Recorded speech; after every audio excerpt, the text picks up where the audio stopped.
אם עשיתי נכון את החשבון, נשאר לי רק שבוע לא המון, יש לי את הכלים להצלחה.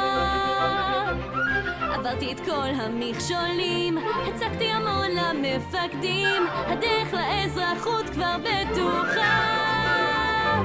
לרן אלחץ ידיים, זה יהיה לגמרי מוזר, אני כבר מוכנה אל המחר, ולא ארוץ עוד לרכבת, מהסוסו אפרד, ואולי יצא שחני לא תמשיך עוד לנדנד.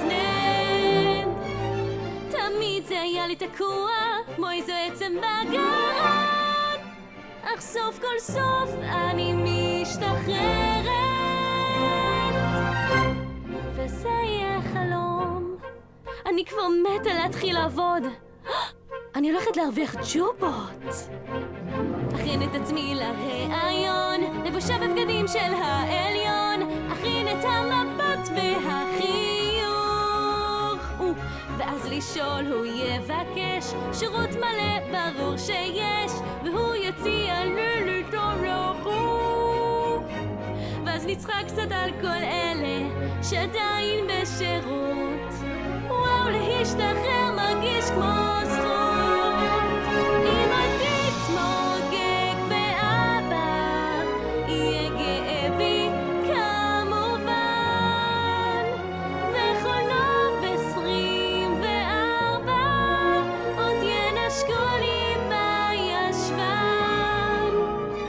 אני הולכת להיות שחקנית מפורסמת ושווה, כי סוף כל סוף אני משתחררת. כן, זה יהיה נפלא.